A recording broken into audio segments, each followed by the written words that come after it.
What up? What up? All right, the presidential support staff. This is probably there's a few different official departments, but these entities tend to be the people that are closest to the president. And there's several different types. We talked about, or you'll watch the American bureaucracy screencast, which will talk about some of the bureaucratic agencies. These individuals tend to be perhaps the closest to the president. And some of them need Senate consent or approval, and some of them do not. So let's get right into it. The executive office of the president contains the president's staff, the White House staff. And these individuals have office space in the West Wing and have very close proximity to the president. Each president determines just how many of these staff members have day-to-day interactions with he or she.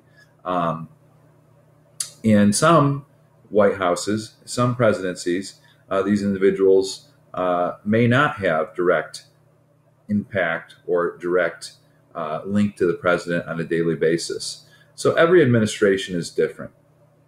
You don't necessarily need to know that, but there are two different models. The circular model used by some presidents, you can kind of think of the president in the middle, and then each of these positions kind of spoking out. So if you look at a wheel with spokes on a bicycle, at the end of each spoke would be part of the department. So they would all have direct influence to the president. Other models are like a pyramid model, where the president may be on top, the chief of staff or vice president might be right below, and then you start to have these other positions, so that there is kind of a hierarchy in regards to reaching the president. So you may have to go through the chief of staff or the vice president to have interaction with the president. I don't necessarily think you need to know that, but different administrations have different structures to their staff, their executive staff in the executive office of the president. Let's take a look actually with the executive office. So if you look here, this is whitehouse.gov, not White House. What was it? I don't remember what that website was. You'll see it tomorrow in the screencast. I was going crazy trying to Google White House. But if you see here, if we look at the executive office, these are positions that are not in the Constitution. It's something that the president started. And this started with Franklin Delano Roosevelt. And you see all of these positions or entities that exist in the executive office of the president. So Council of Economic Advisors, and we could click on all of these, and you could go to a nice website where it would introduce you to the individuals in that particular department. Obviously, the presidency, the executive branch, has a lot of responsibility in carrying out the law, and it also, as a president, you need a lot of different advisors. Barack Obama probably is not an economic guru. He probably is not a drug policy. I mean, we actually have an Office of National Drug Control Policy. This office started under Ronald Reagan in the 80s.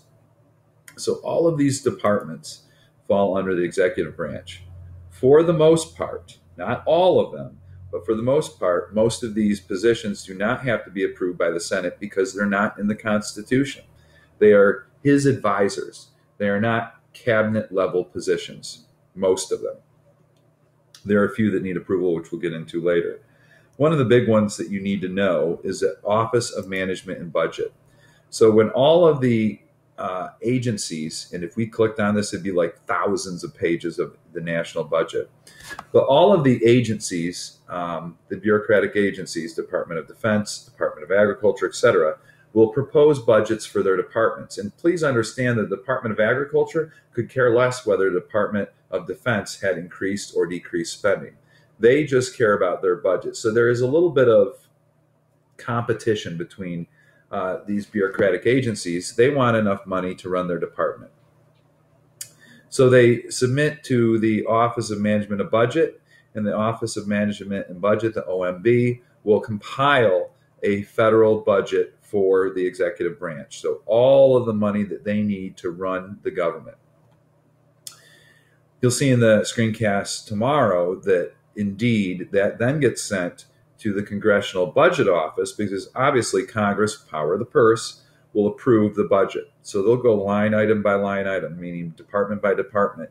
And some members of Congress will challenge, obviously, the budget of some departments.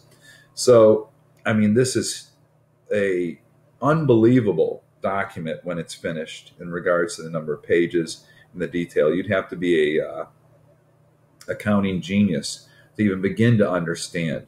So the OMB prepares a budget for the executive branch, sends it to Congress, the Congressional Budget Office, who will then kind of have an abridged or summarized version to submit or give to every member of Congress. And right now we're going through the process of trying to get Congress to approve President Obama's budget. And so there's a little bit of, let's just say, disagreement in regards to what we're spending money on in our federal government. So all of these positions, again, appear in the president's executive office. And it gets down to some very specific things like AIDS policy, Office of Digital Strategy. What the heck is that? Speech writing. The chief of staff is the liaison or the link between the executive branch and Congress. So if the president has policy issues in his agenda that he wants to have passed, it's usually, for most presidents, the chief of staff is going to be the one who is going to be communicating with Congress in regards to getting that piece of legislation or pieces of legislation passed. But, you have a variety of things. Office of Social Secretary was started under the Obama administration. So literally, planning parties and whatnot. It sounds ridiculous, but obviously the president and first lady do host a lot of events at the White House. So they started that office. Some would say that's a complete waste of money. What's interesting is if you had to give me a dollar amount of how much it costs to pay and run the executive offices of the president, I don't know what you would tell me, but it's a staggering amount of money. So every year they have to submit for their department or office a budget. And I'm not going to go through all this budget because they break it down by category, but I'm going to give you the total budget for 2016 that they are requesting or requested from Congress. The grand total is right here. $751,000. No, this is in thousands, so you have to add 3 zeros to that.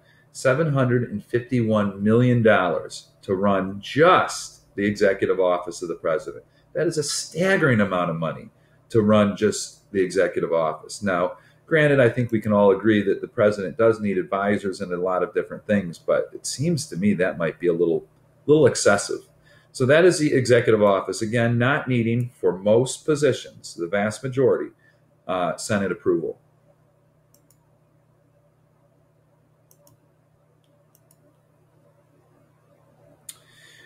We just talked about the OMB, and again, it prepares the annual budget and, of course, reviews federal programs and kind of determines what is going to be sent, the official budget for the executive branch, to Congress. The NSC is the National Security Council, and this deals with foreign relations and military policy. Extremely important, especially today with ISIS since 9/11. So these are the individuals who provide advice and kind of updates on a daily basis, not only to the president, but to Congress as well. The Council of Economic Advisors give economic policy. So that is domestic, meaning within the United States. And where National Security Council is a lot of foreign policy issues, the CEA is within the interior of the United States. Now, the constitutional component of the executive branch is, of course, the cabinet. There are some of these positions that hold cabinet rank positions, meaning positions up here in the executive office that are cabinet level, meaning have the closest interactions with the presidents.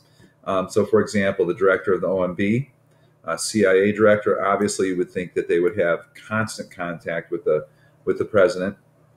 The White House counselor, meaning attorney, UN ambassador, U.S. trade representative, and director of Homeland Security have significant cabinet level clout, we'll say. So all of these departments in the cabinet, well, let's take a look. A little videoito.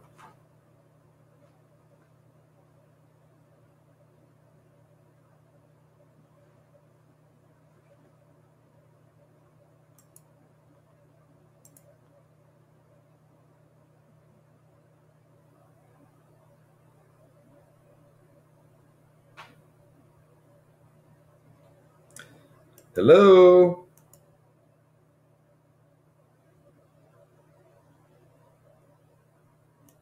Okay, I guess we'll let that load a little bit and we'll come back to that. Unbelievable.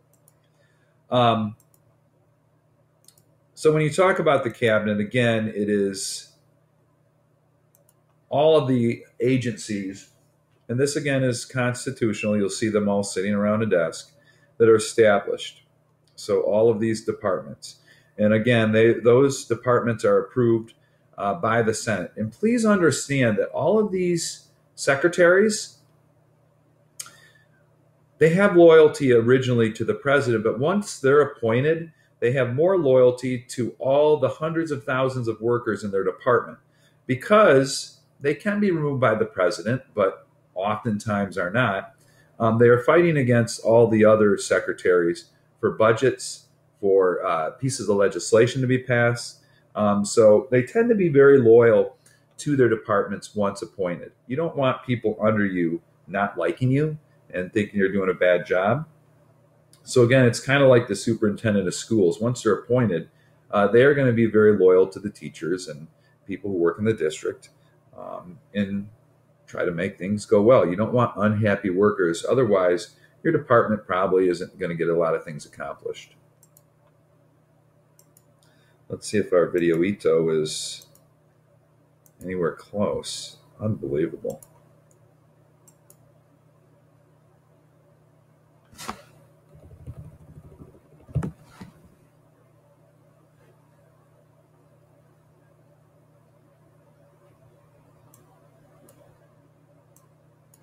Look at how good this is. Why isn't it playing?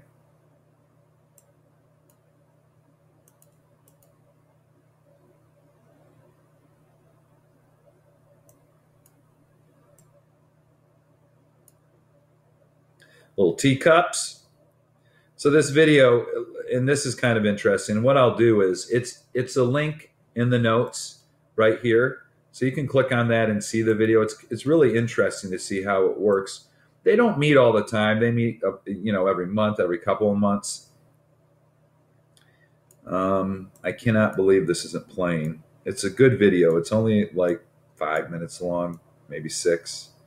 But if you see this little basket here, literally with the kind of thing, oh, goodness gracious, what the heck is going on here? Hill dog.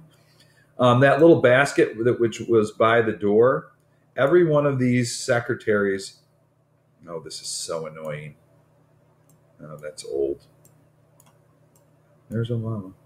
Every one of these secretaries, when they come in to meet with the president, they have to leave their cell phones outside of that room so that there's no opportunity, because they talk about things that are probably very high security. There's no opportunity for information to be recorded, etc.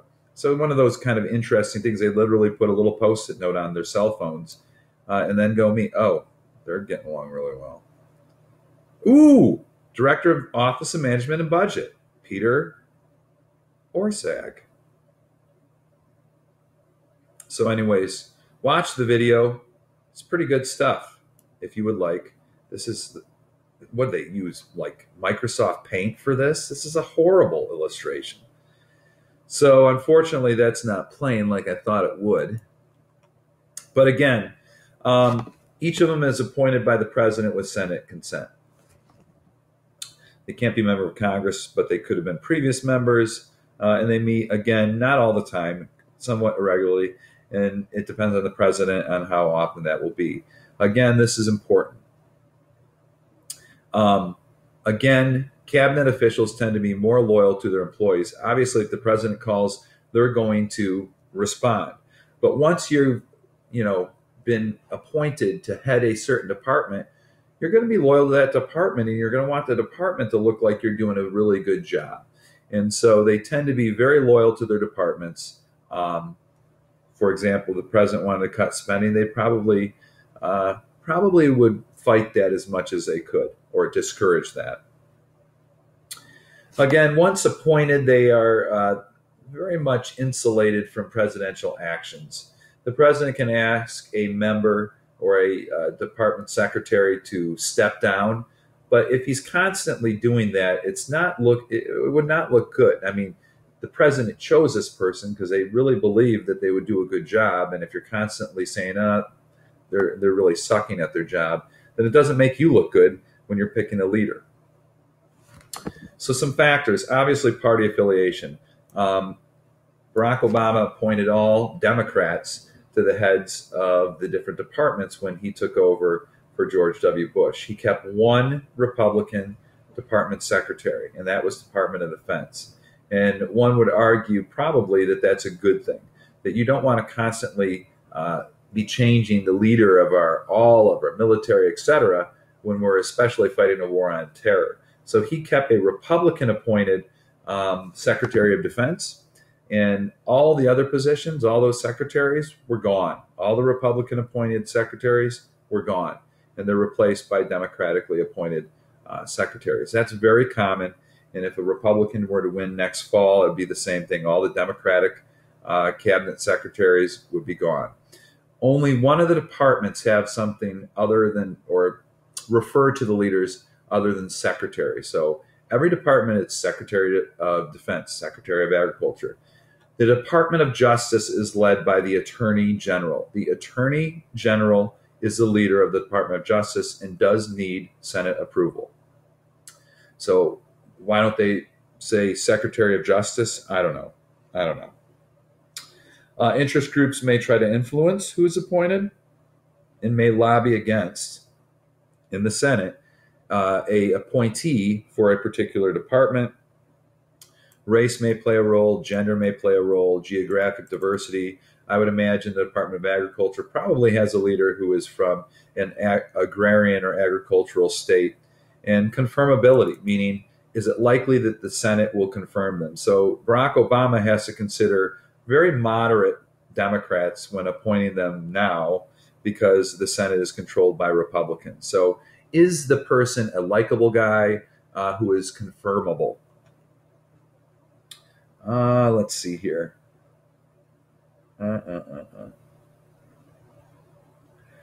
Most of the appointees have, again, political or background in that particular policy area, whether it's agriculture, defense, etc.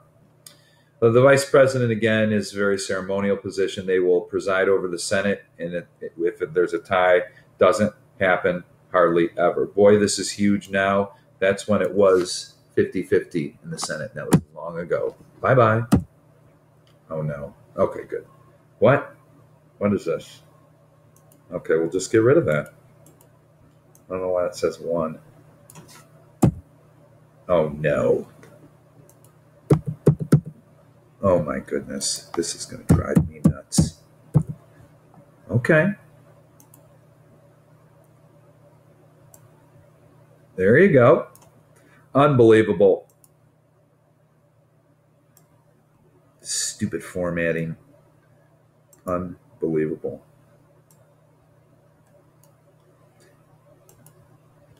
So,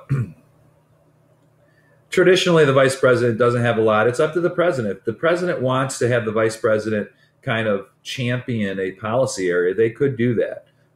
When Bill Clinton was the president, Al Gore was the vice president. Al Gore championed a lot of environmental issues. So it's up to the president because there's not a lot in the Constitution that specifically gives a vice president power. And again, they attempt to balance the ticket when selecting a vice president. So the support staff of the president, again, this is primarily the White House staff, which does not need Senate approval, very loyal to the president. And then you have the cabinet, which does need Senate approval, and once appointed tends to be maybe more loyal to their departments than the president. Peace.